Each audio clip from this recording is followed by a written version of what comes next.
সেদিন আমার স্ত্রীকে খুব মারধরের পর ওর বাবাকে ফোন করে বললাম ওকে এসে নিয়ে যেতে। আমার শ্বশুর মশাই প্রচণ্ড ভদ্রলোক। ফোন করার পর তিনি আর সকাল হওয়ার অপেক্ষা করেননি। দুহাত ভর্তি বাজার স্থায়ী আমার আর মিলার পছন্দের বিভিন্ন ধরনের খাবার নিয়ে রাতেই হাজির হলেন আমাদের বাসায়। আমি যখন বাসায় ফিরলাম তখন ঘড়ির কাঁটা রাত ১টায়। ড্রয়িং রুমে পা রাখতেই আমি কিছুটা অবাক হলাম। বাসায় এলাহি আয়োজন। আমার শ্বশুর মশাই সোফার উপরে আয়েসি ভঙ্গিতে বসে আছেন। টি টেবিলের উপরে হরেক রকমের নাস্তা সাজানো। আমি বিনয়ের সঙ্গে শ্বশুর মশাইকে সালাম দিলাম। তিনি সালামের জবাব দিয়ে ব্যস্ত কণ্ঠে বললেন, বসো বাবা বসো। এখন ফিরলে? তোমার জন্যই অপেক্ষা করছিলাম। তোমাকে দেখতে এমন লাগছে কেন? আচ্ছা, এখানে বসার দরকার নেই, তুমি আগে যাও, ফ্রেশ হয়ে আসো। আমি অপেক্ষা করছি। আমি বাধ্য ছেলের মতো সেখান থেকে প্রস্থান করলাম। রুমে ঢুকতে সময় দেখলাম মিলা কিচেনে কি যেন করছে। সেখানে না দৌড়িয়ে রুমে এসে সোজা ওয়াশরুমে ঢুকে লম্বা একটা শাওয়ার নিলাম। বের হয়ে বিছানার উপর পরিধানের কাপড় রেডি না পেয়ে মেজাজ বিগড়ে গেল। মিলাকে ডাক দিতে যাব, তখনই সন্ধ্যা বেলার কথা মনে পড়ল। আজকে বস অফিসে অনুপস্থিত থাকায় ৫টার পরপরই অফিস থেকে বেরিয়ে গিয়েছিলাম। উদ্দেশ্য ছিল বাসায় যেয়ে ফ্রেশ হয়ে বন্ধুদের আড্ডায় যাব। বেশ ফুরফুরে মেজাজেই বাসায় ঢুকেছিলাম। দেখলাম মিলা ফ্রিজ পরিষ্কার করছে। পাশেই কিছু বাজার রাখা। বুঝলাম মাসের শেষ মিলার ফ্রিজে সব নতুন সবজি, সস, মশলা, মাছ, মাংস রাখার সময়। সবসময়ের টুকটাক বাজার মিলাই করে সবসময়। এখানে আমি বড় একটা ছাড় পাই। কারণ এসব বাজারের টাকা ও আমাকে দিতে হয় না, মিলাই খরচ করে। মিলা একটি সমাজকল্যাণ অফিসে চাকরি করে। ১০-৪টা অফিস। সরকারি চাকরি। ৪০,০০০ টাকা বেতন। আমার বেসরকারি প্রতিষ্ঠান এ চাকরি। ৯-৬টা বলা থাকলেও কাজ শেষ করে বাসায় ফিরতে রাত ৯টা বেজে যায়। তখন বাসায় ফিরে শরীরে আর কোনো এনার্জি থাকে না। মেহমান আসলে, বাজারের লিস্ট বড় হলে তখনই শুধু আমি বাজার করি। এই সময় আমাকে বাসায় দেখে মিলা বেশ অবাক হল। আমার হাত থেকে অফিসের ব্যাগটা নিয়ে দ্রুত পায়ে কিচেনে গিয়ে চায়ের পানি বসাল। আমি ফ্রেশ হয়ে সোফায় বসতেই চায়ের কাপ এগিয়ে দিল। বলল, তাড়াতাড়ি আসবে বললে না তো? নাস্তা তৈরি করতে গেলে সময় লাগবে। আচ্ছা, ফ্রিজে চিকেন রোল আছে, ভেজে দেব? দাও। আমার বলতে দেরি হলো, ওর উঠতে দেরি হয়নি। দ্রুত হাতে ফ্রিজ থেকে বক্সটা বের করে নিয়ে কিচেনে গেল। ৫-৭ মিনিটের মাথায় ফ্রিজে করে গরম গরম রোল নিয়ে আসলো, সাথে আরেক কাপ চা। এবার আমি ওর দিকে তাকিয়ে বললাম, কখন এসেছ?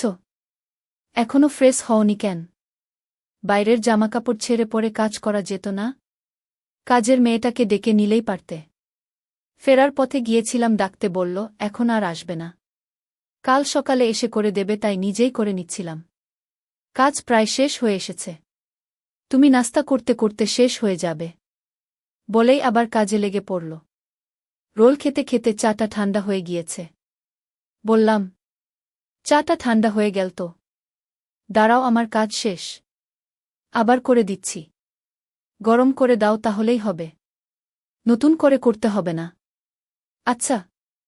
চাটা গরম করে এনে আমার হাতে দিয়ে সামনের সোফায় বসল মিলা। বলল, আমার লেটারটা ক্যান্সেল করে দিয়ে চিটাগাং এ বদলি করে দিয়েছে। আসার সময় রেজিগনেশন লেটার জমা দিয়ে এসেছি। একটু শান্তিতে বসে চাটা খাচ্ছিলাম। মিলার কথা শুনে মুখ থেকে গরম চা ছিটকে বেরিয়ে আসল। কি বললে? রেজিগনেশন দিয়ে এসেছি। এবার আমার মেজাজটা চটে গেল। রেজিগনেশন দিয়ে এসেছ মানে? তুমি চাকরিটা ছেড়ে দিয়েছ? এই দ্রব্যমূল্য ঊর্ধ্বগতির বাজারে একা মানুষ চাকরি করে সংসার চালানো কত মুশকিল তা তুমি জানো? ৪০,০০০ টাকা বেতন তোমার কাছে ফাজলামো মনে হয়? এত শান্তির চাকরি তোমার কেন ছাড়লে? আমাকে একবার জিজ্ঞাসা করবে না? তো কি করব? চিটাগাং এ আমি একা একা কিভাবে থাকব? সেখানে আমি কিছু চিনি। মিলার কথা শুনে আমার মেজাজ আরও খারাপ হয়ে গেল। এটা কোনো কারণ হলো চাকরি ছাড়ার? এজন্য কেউ চাকরি ছাড়ে? চিল্লিয়ে বললাম, চিটাগাং যেয়ে থাকা লাগলে থাকবে, যেখানে বদলি করবে সেখানে গিয়ে থাকবে। তুমি চাকরি কেন ছাড়বে? এবার মিলাও চিল্লিয়ে উঠল। আমার ইচ্ছে, তাতে তোমার কি? এবার আর আমি নিজেকে ধরে রাখতে পারলাম না। প্রচণ্ড বিরক্তিতে এক চড় বসিয়ে দিলাম তার গালে। ব্যাপারটা এখানেই শেষ হয়ে যেতে পারত। কিন্তু না। মিলা কি যেন বলল আমার ঠিক মনে নেই, তারপরে আমি ওকে প্রচণ্ড মারলাম। চড়, কিল, লাথি কিছুই বাকি রাখিনি।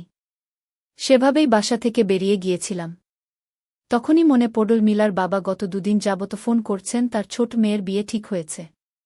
এনগেজমেন্ট করিয়ে রাখবেন। আকদ হয়ে যাবে, অনুষ্ঠান করবেন কিছুদিন পর। কালকেই এনগেজমেন্টের অনুষ্ঠান। পকেট থেকে ফোন বের করে ফোন লাগালাম শ্বশুরমশাই এর নাম্বারে, বললাম আমি ব্যস্ত থাকব, যেতে পারব কিনা জানি না, তবে আকদের সময় আসার চেষ্টা করব। আপনি বরং এসে মিলাকে নিয়ে যান। তারপরে চলে গিয়েছিলাম বন্ধুদের আড্ডায়। ভেবেছিলাম শ্বশুরমশাই সকালে আসবেন, কিন্তু তিনি যে এখনই চলে আসবেন সেটা বুঝতে পারিনি।